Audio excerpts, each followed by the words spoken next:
Hello, everyone. Thank you for joining us for today's webinar, Women in Technology, No Broken Rungs. I'm Nancy Free, your host for today's broadcast. Before we start, I'd like to go over some webinar housekeeping tips.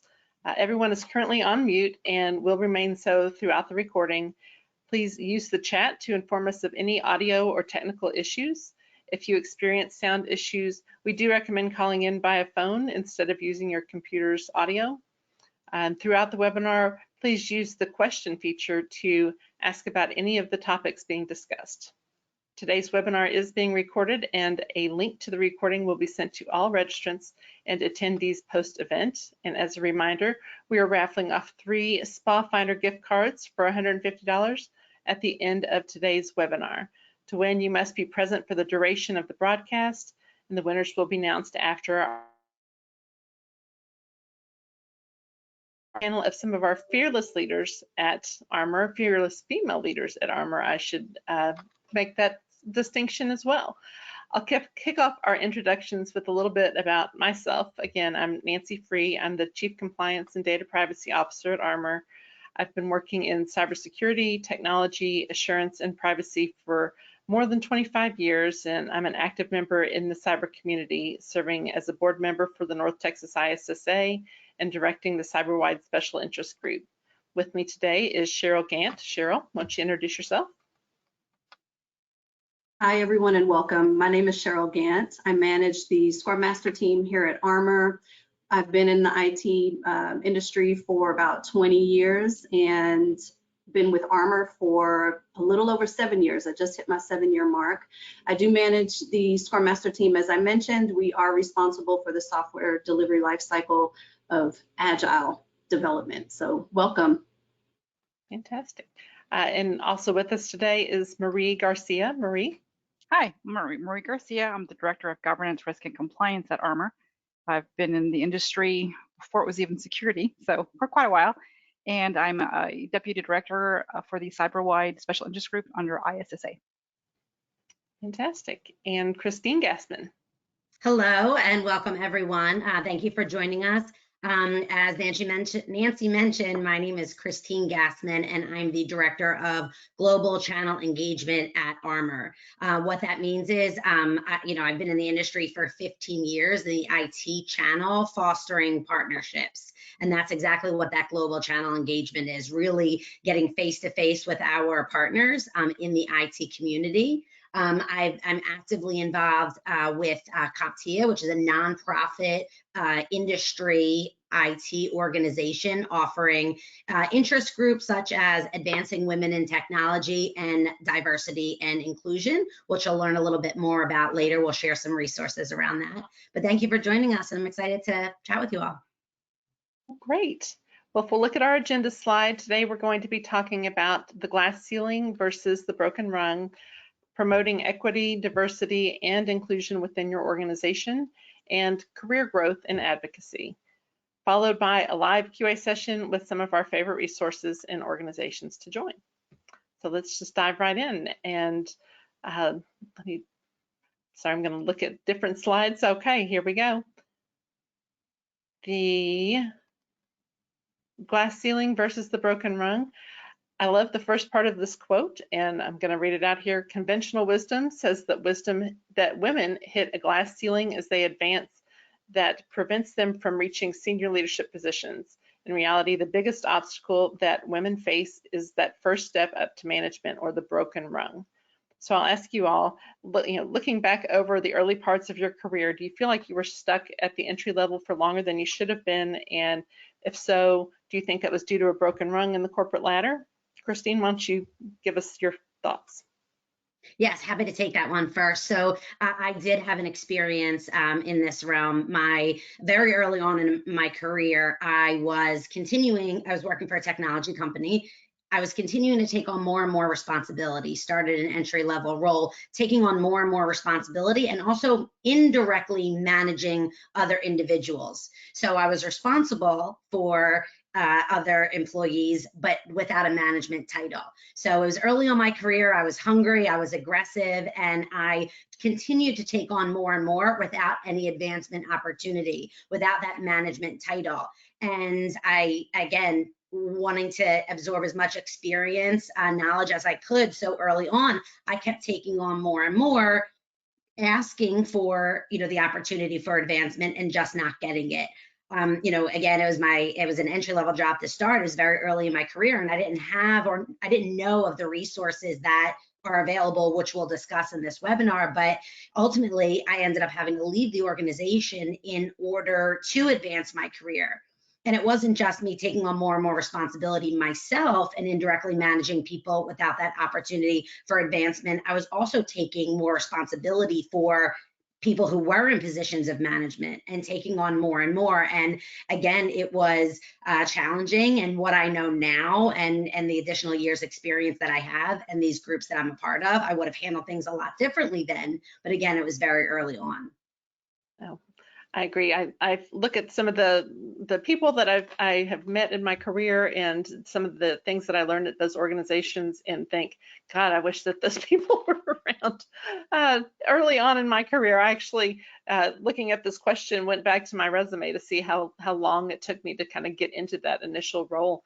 And it was a long time to get just into that first, where they would give me the actual title instead of just the responsibility and the action. Exactly. So I completely. And I still see that happening, and I still see that happening around in other organizations, people that I'm connected to in the industry. We're also willing to take on more and more. We don't want to say no to any opportunity to gain experience. We're so willing to take it on, and sometimes the advancement just isn't there depending on the organization, although you're continuing to take on more and more. So I'm very happy with the experience that I gained from that. But again, unfortunately, I had to leave in order to advance my career because I was just not advancing within that organization. Yeah, I think when we take on more and more like that, we're putting ourselves on sale. Don't put yourself on sale. That's another phrase I wish I would have known and heard. I tell it to my oldest daughter all the time, who is regularly, going into work and actually purchasing things for her company without submitting expense reports and things. I'm like, oh, no. This is not how any of this works. This is, not how you get ahead. This is not how you're influencing people or changing how women should be treated in the workplace, for sure.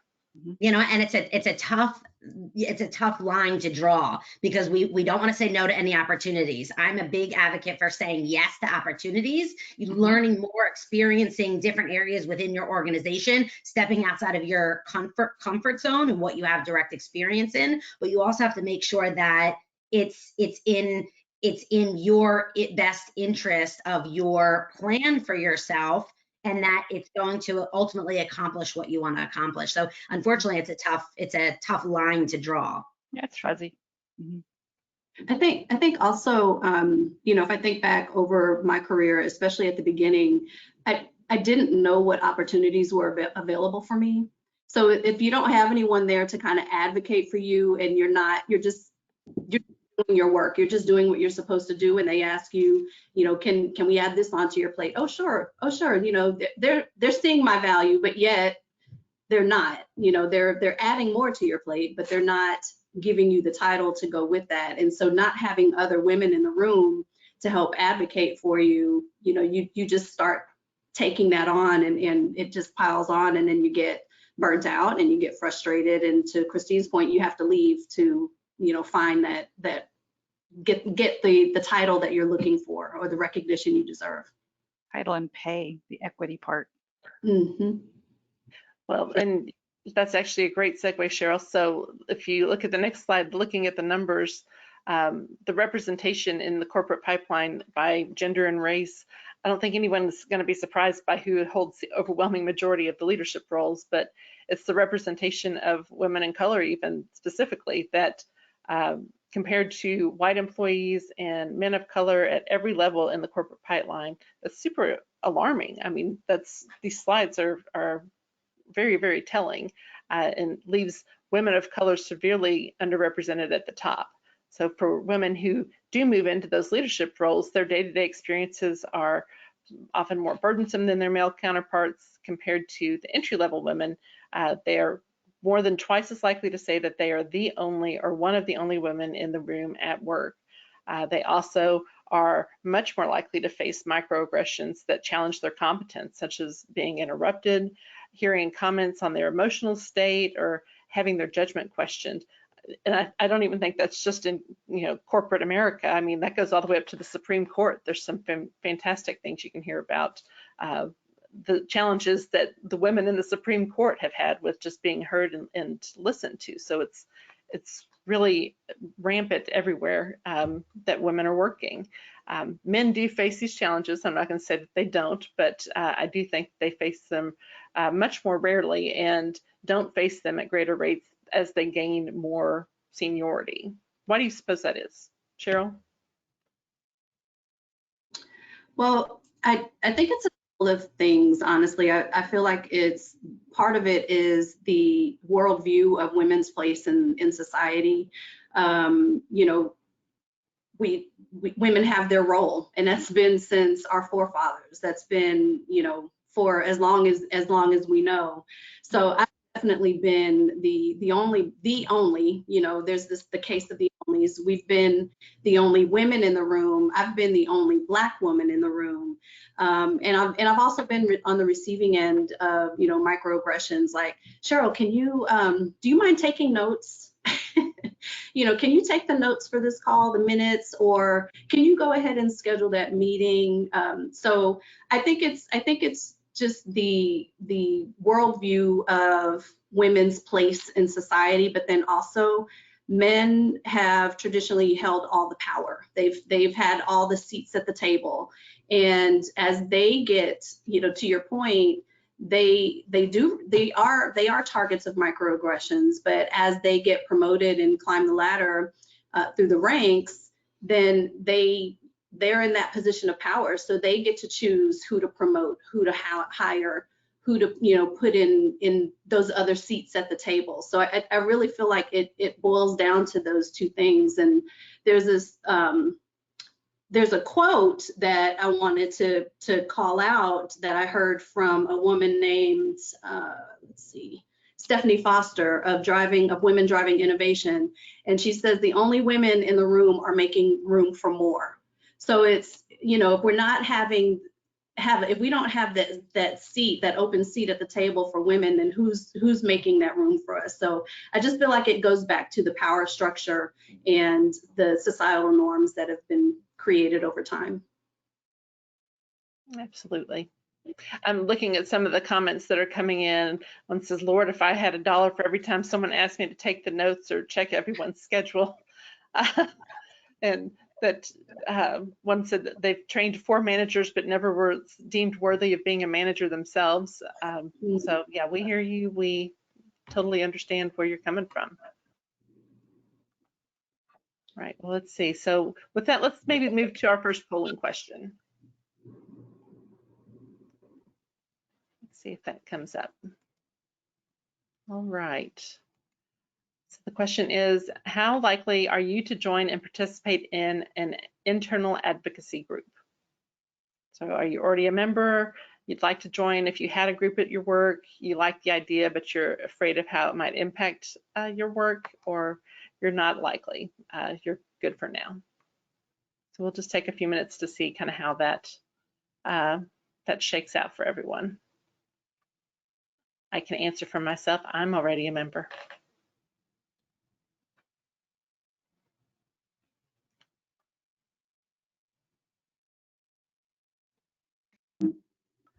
All right, here we go. I would join if we had a group at my work, and only 29% are already a member. I like the idea, 15%, and only 10% not likely. So, I mean, honestly, that's a good percentage point there, right? So 90% said that they either are or would be part of a group if one existed within their organization. So that tells me that everybody's ready to go out and make an impact and make that change. And Nancy, and I just want to touch on that 15%. I like the idea, but afraid of the impact on my work. That's how I was early on in my career as well. I was so laser focused on getting the job done and all that goes into that I felt that I didn't have the time to join something like that or be a part of something like that because it would take away from my work. And my advice there is to do it. Make the time. It's so important to network with others in the organization, and that it's really important. So find the time, make the time if you can. Absolutely. Well, Marie, I'm going to put you on the spot for this one. So I look at these resource groups as ways to kind of repair that broken rung. So what is your thought on that? How can we make that change? Look, I think in a couple different ways. One, start looking at objectives and key results. That way we start measuring, equitably across the board. I think a lot of times men get promoted on their potential rather than what they've accomplished, and where I think women have to prove themselves, do the work, put themselves on sale, and then hope for the promotion. I think men are also, we tend to mistake confidence for competence, and that's not always the case. So I would go back to those objectives and key results. I like to look to Janet Stovall. I love her TED Talk. She talks about diversity, equity, and inclusion, and she talks about diversity being a numbers game, and inclusion is about impact. And companies can mandate diversity, but you have to cultivate inclusion. And I really think that's done through objectives and key results, because women are the ones who tend to be more involved in diversity, equity, and inclusion efforts. Let's make it an OKR, so that way men are measured against how they are helping to be more inclusive, the training that they're taking, just measuring their key results. I think that makes a lot of sense. You guys want to pitch in on that? Ladies, did I just say guys? Oh my God. All y'all. Well, just to kind of go back to the poll, like the number that stood out to me was the 46% would join if they had a group at work that they could join.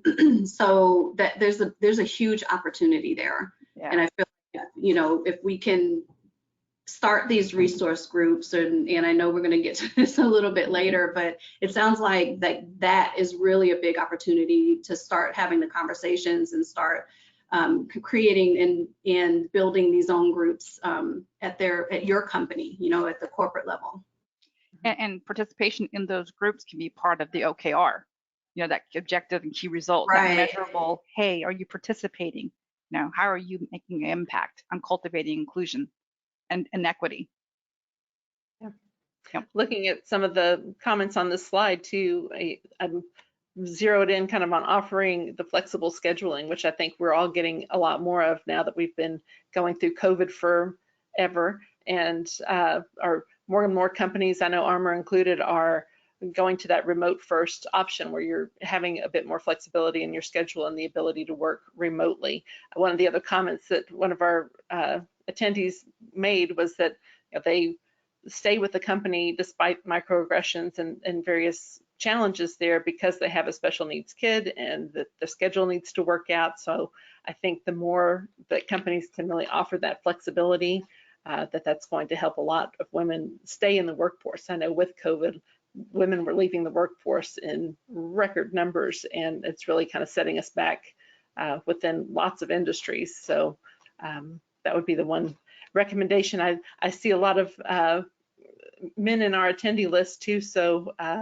but for everyone out there, we need to really be looking at what things can we do to actually affect change, not just lip service and just we really need things that are practical, that make sense, that will actually affect the lives of the people that are working for you.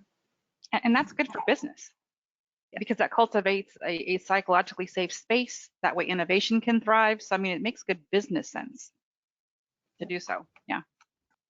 It helps to have internal allies, at work, whether it's a man or a woman or non-binary. I mean, whoever it is, just kind of build those allies internally. And I'd like the unconscious bias training, because a lot of people think about that in terms of race, and it's not just about race. There's genderism, sexism, ageism. I think that type of training is very helpful because we're all guilty of holding biases, and the most well-intentioned person might show might target someone else with a microaggression. So I think that training is important as well. Yeah. I know we'll get to some of our organizations and things later on in the presentation, but I'm going to do a quick pitch for CyberWide as an organization. We were previously Women in Security, but we kind of pulled out that focus a bit more to say, you know, there are lots of underrepresented groups. So, you know, we are looking at, you know, the LGBTQ community and people of every race and color and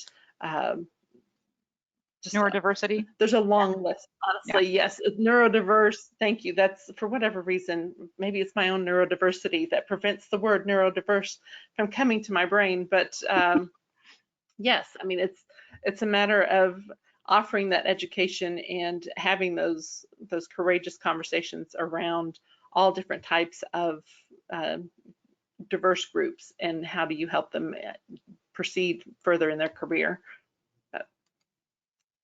Anywho, well, let's move on to our next slide. I think if we think about the people who are commenting on they would participate in such a group if that existed within their organization. I will say I have actually started this in a number of organizations. Within Armor, we have multiple of these groups. We have our Women in Cybersecurity, excuse me, Armor Women's Network. What am I even saying today? I just feel like I have, never mind. At Armor, we have a couple of employee-driven resource groups, one of which is our Armor Women's Network. The other is our Diversity and Inclusion Committees, where we provide content that's specifically focused on the needs of those communities. So we've had speakers come in to teach negotiation skills or how to drive your career or, you know, increase your social presence. We've had employees come and speak about their personal experiences as people of color or members of the LGBTQ+ community, to talk about all of their experiences of being the people that they are. It's a very open and sharing, safe space for people to share those experiences and for us all to learn and ask questions in a way that allows us all to learn more and move forward together. So if your organization does not have this kind of a resource group, I definitely say start one. Set your focus, you know, get your main purpose, your mission statement, some goal setting, what you want to achieve as a group, and then, you know, start some structure and define people that can come in and different resources that can help you drive that effort. If you target buy-in from your senior leaders, I think there was a comment earlier too about, you know, this is all well and good, but you have to have tone at the top. I completely agree that, you know, the input from the senior leadership within your organization can only help move these kinds of efforts forward and make it reasonable, make it acceptable for you to participate without having to worry about the impact of it on your day-to-day job. Make sure you're positioning your group correctly, get the group noticed, have lots of communications out to everyone, and bring in the right mix of skills. So, you know, poll your audience. If you're looking at a women's resource group, then poll the women in your organization to see what are their points of concern, what are things that they want to learn about or feel are challenges in their day-to-day work. You know, just consider your audience and take their feedback to heart so that you can help drive your organization. So thinking about these kinds of groups, I will ask our panelists this next question. How have groups like AWN or our diversity and inclusion group at Armor, how have these things affected your career or advanced your career, or have they? Cheryl, do you want to jump in first? Sure, I'd love to. I would like to, so both AWN, I've been with Armor for 7 years, so I've had time to be a part of both groups, and they both, our AWN group and our DE&I group, have helped me, and I would say in different ways. AWN, Armor is the first company that I've been with that we've actually had a resource group of any kind that I've been a part of any kind. So it's, I would say that one, the leadership is, you know, the notable leadership of the women of AWN, Marie and Nancy. if just for everybody's awareness, very notable examples of women in leadership. And I've been inspired personally, just in my personal and career-wise, by the stories of the speakers that they've had come in. So it's good to hear those real life stories and those things that, okay, she went through the same thing. This is what she did. And it helped me, and it made me realize I'm not in this alone. And it just made me look at my career from a different lens and put more stake into it. Whereas before I was just going from the day to day. And then, being able to network and meet a lot of other women and men allies from, different walks of life, and hearing their stories and sharing just really impacted me personally and changed my mindset on my career.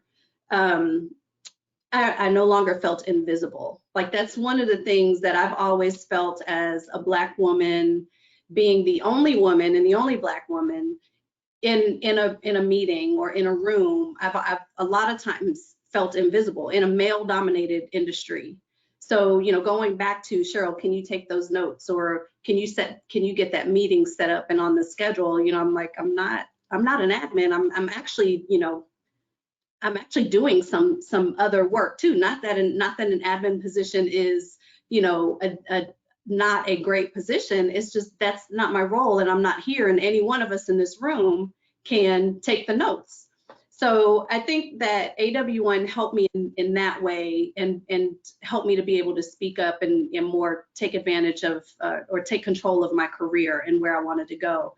As far as our D&I team, the impact there was more personal. I am one of the founding members of our D&I team here at Armor, and it kind of came about with the events that happened with George Floyd back, a year ago, a little over a year ago, and those events. And I'd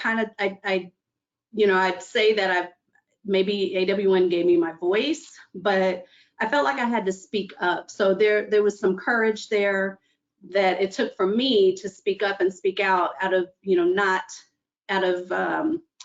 not having fear of being retaliated against, or, who is this person? So I think for DE&I, it was definitely, there was some visibility there in ways that I wouldn't have had, conversations with leadership, senior executives, or my name kind of getting out there and people knowing, okay, she's the one that kind of spoke up about this. So there was some courage there, because, sometimes you don't know whether you should speak up or not. You don't know if this is going to hurt or help your career. So with DE&I, we led the company into some courageous conversations about race, about mental health, about LGBTQ workplace allyship. And then it just opened the door for more personal conversations with my fellow teammates and my heroes. And again, just that visibility and recognition. So I think both of those kind of helped me in different ways, but definitely had an impact. And for me, from my experience with the first internal group that I had joined, I met someone that I consider a mentor that I would never have interacted with outside of this group. In a completely different department. I didn't know this person well, but we continued a relationship, and she's been a mentor of mine for now 13 plus years. And so that's one thing, meeting other people within the organization that you might not directly work with, but meeting them and getting to know someone outside of your immediate team that might be in similar situations that you're in. To your point, Cheryl, you're not the only one, you're not in this alone. And the second thing there, I think about these groups just in general, is as you get together and you're discussing some challenges and such, you start to realize, okay, this is a recurring theme within this organization. So then you can pinpoint those things and work collaboratively, collectively to try to drive some change. Because the more people that are involved, and the more you see this isn't just happening with sales, this isn't just happening in marketing, it might be a recurring theme that needs to be addressed from the top down. Yeah, and then for me, yeah, it's helped me with networking. And honestly, I have to go back to my first group, and that's going to be my mom and her good old girls. This is way back before, you know, security was even a thing. She was a trailblazer, and she would no resources like this whatsoever back in that time, back in the 80s, or late 70s and 80s. So I really, watching her blaze that trail just inspired me to keep doing the same thing wherever I've gone. So hats off to my mom. Shout out to Stella. Yep. I love that. I'm looking at some of the comments that have come in too. You know, if your company is very, very small, this one, only 3 women and the remaining 17 are men.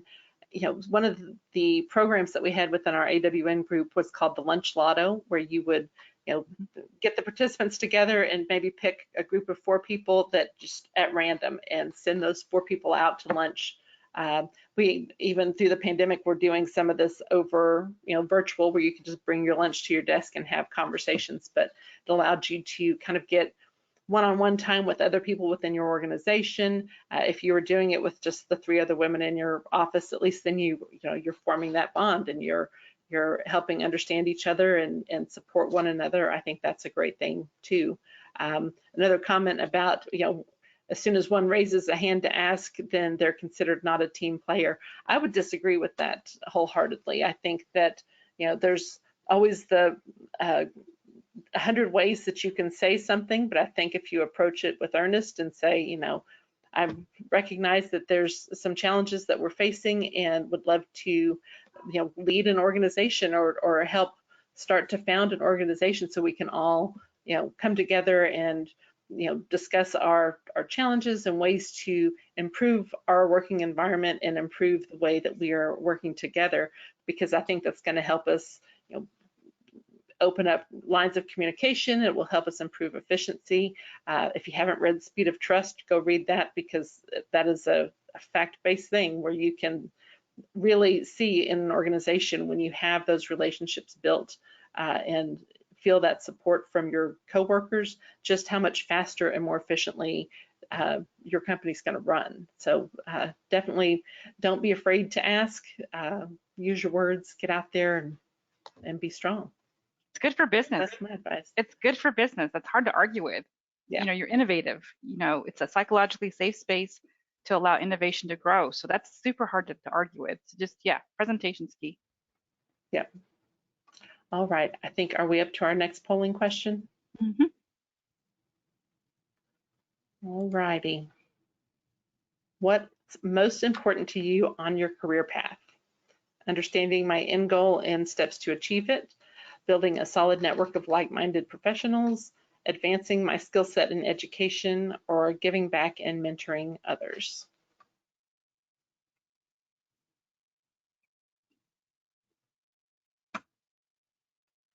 I would argue that for the longest time in my career, I didn't have a career goal or career path. I just kind of was like, somebody just give me a job and some stability so that I could, you know, early on, I was a single mother and had a mortgage. And, you know, I just wanted stability. I didn't want to have to worry about, you know, what do I ultimately want to be when I grow up? And, you know, got it in 50. I'm still not 100% sure what I want to be when I grow up, but, Which you is know, wonderful. so yeah, I guess the fact that at 50 I don't feel like I have grown up yet, maybe that's I still have lots of things I want to explore and lots of things I want to do. Yeah, you're not dead yet. Thank God. Yeah. Let's see, 39% understanding my end goals and steps to achieve it. So yeah, that would be, it's important to me now for sure. I just didn't have a clue in my younger times. 25% was next, giving back and mentoring others, then advancing my skill set in education, and then building a solid network. I don't blame anybody in that 15% for saying that's, or the fact that it is only 15% of the population that made that their #1 priority, because I am a introvert through and through, and going out and networking and doing that has been one of the biggest challenges of my professional career, is getting out in public and just speaking and walking up to people and getting to know them better. It's very, very challenging. Same. that's going to bring us up here to career life cycle management. Maria, I know this is a subject near and dear to your heart. I love this phrase and this way of looking at it. I love that it looks very agile in nature. So why don't you tell us a little bit about career life cycle management? Well, it's actually a great segue because of the percentages of people, trying to figure out what their end game is and steps to achieve it. And for me, it starts with you as the center. Know thyself. You have to know yourself, which means doing some hard work sometimes. Sometimes you'll like the answers. Sometimes you won't, which just means it's an opportunity.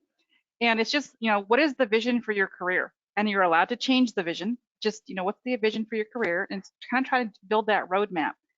And then reassess every so often. So for me, when I grow up, I want to be chief risk officer. Not that I'm going to leave Armor. I'm just saying when I grow up, my vision for my career is chief risk officer somewhere. So I pull job descriptions around risk and I start to assess and look, hey, am I measuring up there? There's a group I should become a part of. Who can I use as my career board of advisors? Let me go ask that person for some help. And then seeing where I don't measure up and then trying to get some experience there, get out in the community, do some personal branding, and definitely give back. I think service is your rent for living.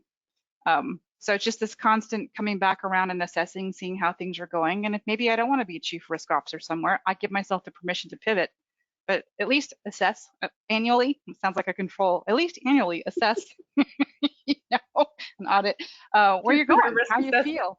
Yeah, yeah.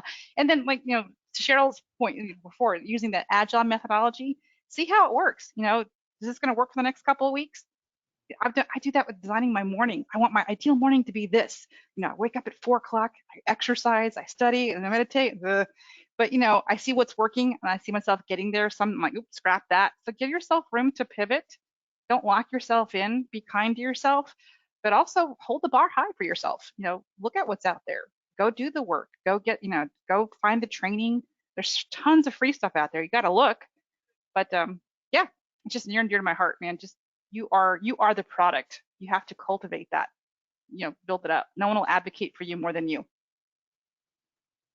Oh God, that is so true.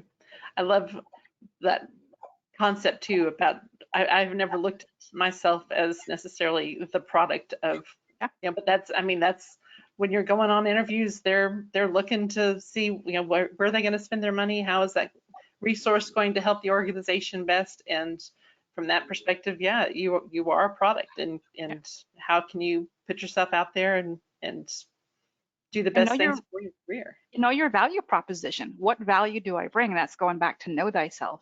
If you feel like you're not doing well at interviews, reach out, come to CyberWide. We have stuff where we can do things like practice interviews, put you on the spot, see how you handle it, let you pivot.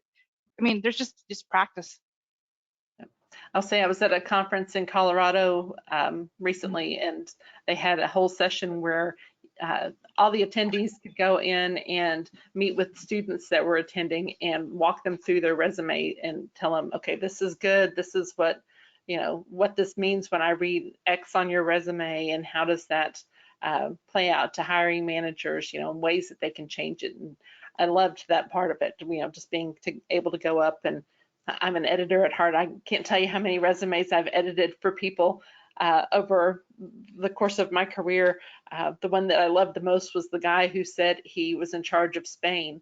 And I was like, I'm sorry, you were in charge of Spain? It's like, well, yeah, the division of my company that was in Spain, I was in charge of that. And I was like, okay, well, I think that's how you word that. You don't sound like, you're the president of Spain, or you're the ruling leader of Spain. So yeah, we made some adjustments there to make it a little bit more realistic, because he was not getting interviews and didn't understand why. It's like, well, because they're pretty sure you're lying when you say you're in charge of Spain. Well, I like that you brought up the job descriptions and the resume thing too. I think a lot of women will look at that job description and go, oh, I don't fit that. Oh, I don't fit that. Oh yeah, maybe. You know what? When we write those job descriptions, we're looking for that unicorn. So I know I'm not going to actually find that unicorn, at least in my price range. So apply. Just go for it. It's a great practice interview. If anything, what if they say yes? What a lovely problem to have. So go for it. Don't just tick through and go no. give it a go, and then be able to tie your resume to the job description. I do that all the time when I'm doing interviews. Walk me through your resume and help me understand how it ties to the job description. I am setting the stage for you to tell me about your value proposition. Know what that is and say, hey, here's what I've done here. I think that can help here. Is that what you're looking for? What does success look like for you in this role? Oh, okay, well, yeah, I've done that too. Pull from your resume. See how you're leveraging that? So don't be afraid.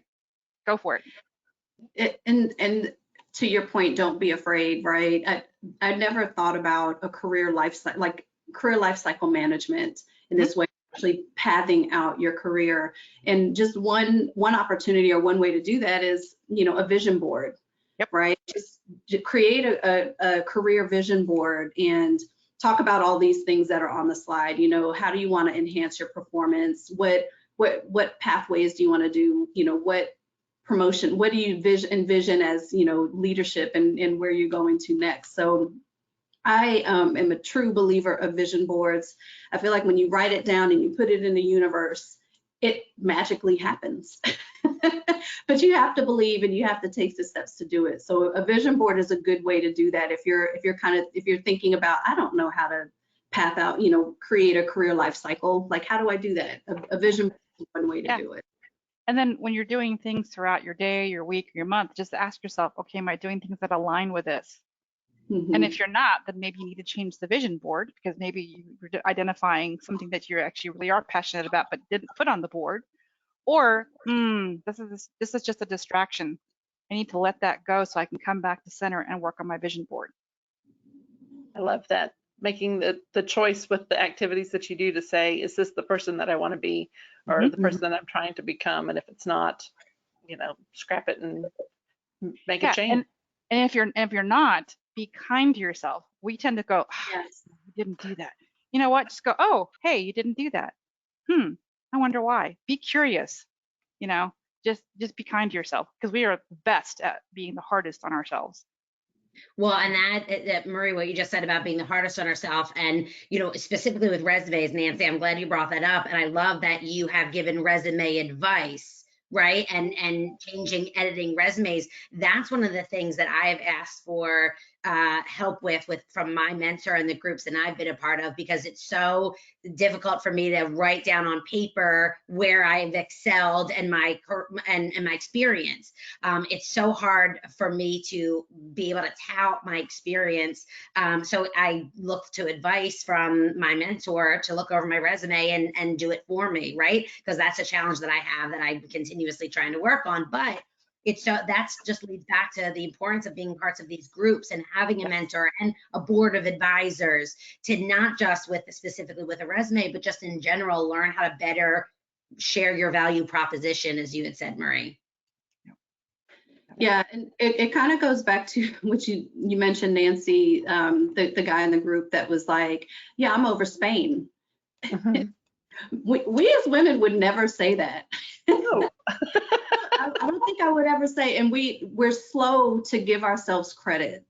And so knowing, like you said, knowing your value proposition, be kind to yourself, but then also know your worth and go for the goal. Yep. Agree that wholeheartedly. If I'm thinking about, we were talking a little bit about interview questions. I look at interviews.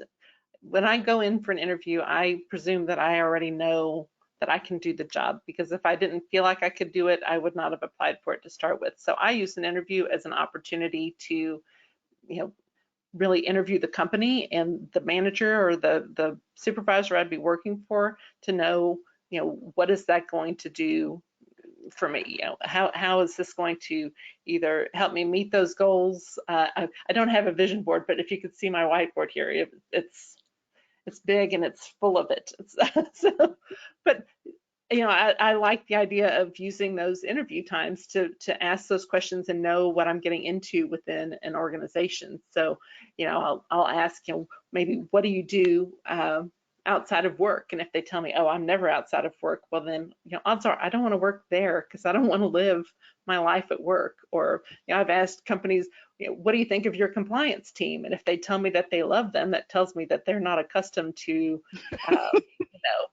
kind of the I'm trying to come up with a polite The word, but I'm not intrusiveness coming that we up can, with one. But the ways that compliance teams tend to work within organizations where we have to be a bit strong and assertive. And if you're telling me you love your compliance team, then odds are that they have not been very assertive. So I know that I've got some work to do to make sure that they're improving their communication skills, I'll say. Maybe that's the nice way to say that. So do y'all have any good interview questions that you've asked or that you consider when you're going into those kinds of situations? Anything that's really telling, that gives you more information about the companies that you're trying to go to work for? I don't have any that I've, sorry, Marie. I don't know if I have any that I've, wait, I take back that sorry. no need to apologize. Yeah, exactly. No need to apologize. I don't know that I've had like these, bombshell questions that I've asked to get strong insight, but I think one that I would like to ask, if I were ever to expand my horizons would be to know, how many women and minorities do we have in leadership positions at your company? I think that would be really, really telling for a company. And I don't, I didn't mention this earlier, but I did want to just kind of call out, with Armor, we're actually going back to the numbers don't lie. I just want to call out that 45% of the frontline managers at Armor are women.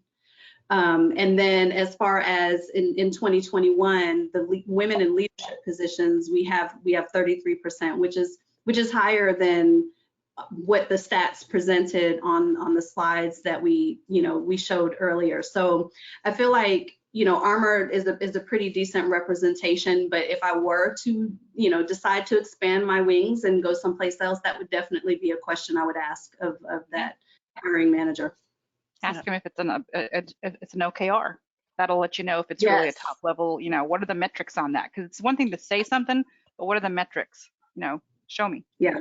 I think for me, one of the questions I dealt with is in GRC, you can't really be an expert in every technology, but you have to talk to everyone that's in that technology stack and have meaningful conversations. And so I'll never be a subject matter expert, but I have to go deep enough to be able to have some really good conversations. And I had one gentleman challenge me going, okay, so what do you know about the details of a hypervisor and this, and that? And I go, well, I don't have a whole lot of vast experience with actually getting in and provisioning one, but from a GRC perspective, do you have baseline configurations established? How often do you do access reviews? Are you forwarding the logs? How's NTP configured? And he couldn't answer because, well, I don't know. Ooh, that was telling. So I just, turned it around, going, help me understand. So I mean, don't be afraid not to know everything, but ask, okay, well, how do you all do it? You'll find out. It'll be telling what they have, what they say. Well, I know we've got 10 minutes left, and I know we promised a Q&A session, so let's quick hit on some of the organizations that we love and support and recommend for folks to get involved with.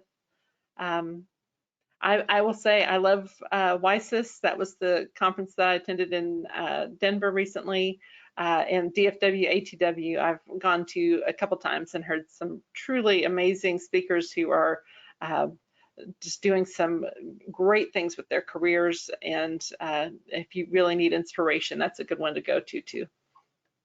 Do you guys want to pitch in on any that you're particularly fond of? Was this in ISSA for me? Yeah. And CompTIA is one that I want to mention specifically. They have multiple interest groups within the organization. As I mentioned, it's a not-for-profit technology industry association that has both technology vendors, end user businesses, as well as managed service providers and IT providers. And there's a lot of resources within that community, right? And there's corporate membership, there's paid membership, but they have a lot of resources that are available on their public website, specifically around diversity inclusion, where to start for small businesses. So I would definitely check that out as a resource, because again, there's a lot of free materials that they offer about how to get started, how to make sure you're being, you're being inclusive and working with the entire organization to be inclusive. So I'd highly recommend CompTIA. Cheryl? One for me that's not on here is Blacks United and Leading Technology built. I'm part of the local chapter here, and they just really help with, the promotion and recruiting of Black technical, talent. So they would be definitely a good group for companies to pair up with or to partner with, as far as recruiting and looking for diverse talent. I have, so I do like Black Girls Code, which is, and I'm kind of taking this back to, I'm not a member of Black Girls Code, but they, women don't just jump into technology, although I kind of did, but like Black girls are interested in coding. You have some young Black girls and young girls that are interested in technology and interested in coding, which, technology and cybersecurity is male, previously been a male dominated industry. So just starting young, if you notice your daughters or your nieces are interested in technology, like get them involved in camps or, organizations like that, like just start advocating for them. Sounds great. All right, so I think we're on to key takeaways. Is that our next slide? Awesome. One, you don't know what you don't know. So give yourself a break. Start planning your career life cycle now. I can't reiterate that one enough, and get involved. That's just goes without saying. The more people you know, and the more people that you can get influenced by, really, I feel like the better off we're all going to be. So with that, do we have anything? What's the next slide say? I should have looked at that. Okay, recommended resources. I don't know about y'all, but we are big fans of podcasts and TED Talks and books and things. So if we want to maybe go down the line, Christine, you want to start and tell us like one or two of your favorites? So I'm going to go back to CompTIA because that's the one I have the most experience with. And it's not listed on here, but CompTIA has, as I mentioned, individual interest groups with a number of resources within each of those interest groups. So, they have advancing women in technology podcasts. They've got webinars, live meetings, all of those things. So that's a very broad, lots of ways to engage there. And one of the things I want to say about CompTIA, because I focused when I first mentioned them on the diversity and inclusion, they're the probably priority number one with the Advancing Women in Technology group is to bring women into technology and advance them, of course, but there's also incentives, scholarship programs, et cetera, that they offer to high school students and college students to try to make it as easy as possible for them to see all of the many areas that they can get into with technology. Because a lot of people think technology is just technical, right? It's just coding or it's just this. There's such a wide, vast of opportunities within the technology industry. So again, CompTIA has my vote. All right, Marie? Where do I start? Okay, Marie, I got so many. two things. Okay, permission to feel, I definitely think is one to look at, because to our point on your career life cycle, you got to know thyself. Permission to feel helps you with that. It also is great for the work environment. I think you just have to, permission to feel gives you a vocabulary and a methodology to work with. Measure what matters. I'm big on the OKR stuff, so definitely something like that. I love podcast or TED Talks, sponsorship and advocate, and someone advocating for you when you're not in the room. So yeah, that's just a couple. I know I said three, so I kind of went over. Well, and I just want to call out, I'm only limiting you because I know that you can personally rattle off 30 like off the cuff. So we don't have that much time left. So Cheryl, how about you? I usually go to Marie. Actually, the reports, the Women in the Workplace and the State of the Black Women in Corporate America are really good reports to refer to. But Janet Stovall's TED Talk on how to improve inclusion and diversity in the workplace is really, really good, and super impactful. It's very impactful, and she talks about being single-mindedness, having single-mindedness, a single-minded focus, and for her, being single-minded was focused on racism and inclusion and diversity according to race. So you can be single-minded about any issue that impacts you, but that was a really good TED Talk. And I definitely want to read Permission to Feel. That's going to be my next book. Permission to Feel is amazing, completely. I will call out a couple books. The Loudest Duck is one that I've reviewed recently, earlier this week. Moving Beyond Diversity While Embracing Differences to Achieve Success at Work. And then the Micro Intervention Strategies that we have on the slide here. I mean, any book that's going to give you strategies to help address microaggression, by all means, you need to read that yesterday. Yeah. And with that, let me see if I can get to a couple questions here, and then I know we have a drawing, so let's get to that. See, I read that women in senior level positions in the tech industry was on the rise, even though slow before COVID. During the height of COVID, the group I fit into, which was working single moms, was hit pretty hard. Do you think that the increase will still rise since more and more staying home and momming while working, or do you think that it's going to plateau? So ultimately, do we feel like we will continue to see a rise of women in senior leadership positions post-COVID? I sure as heck hope so, because I'm working for that. I mean, just trying to make sure, like going back to my mom, she cleared a path, we're paving a way. So yeah, step up, folks. We're clearing that path for you. So don't give up. Keep trying. It should go up. Yeah. I agree. I agree that it should go up, but I read a statistic where it was somewhere around 2.5 million women during COVID, during the pandemic, actually left the workforce. So that's setting us back. So I hope that and now are we having to catch up? So that's the question, and I definitely hope that we can get there. Yeah, we just work harder now. Yeah, I definitely share that concern. And I look at it two ways. With the pandemic hit and we all switched to a work from home, and there were children no longer in school, that hit both parents. That hit moms and dads really hard, trying to still work from home and be on a Zoom meeting or a Teams meeting, and you got kids in the other room screaming their heads off and all those situations. So of course that is one of the contributors to women pulling back. But now that we've got this more as a standard remote working from home, I do see that continuing, even post-pandemic, seeing that continuing, and a lot of businesses switching to working from home. And you see some major national organizations out there that have said, we're going to stay working from home, shutting down offices, condensing offices, decreasing space, etc. So I think that gives us all more flexibility to handle our personal responsibilities, therefore giving more time and maybe more quality time into their normal workday. So I do see and hope, just as all of you said, that continues. Yep. So a few more questions. I think we're going to take just a couple more minutes. One was, are we saying cyber wide or cyber wise? It's wide, W-I-D-E. So it's for working on inclusivity, diversity, and equity in cybersecurity. So you can find us on LinkedIn.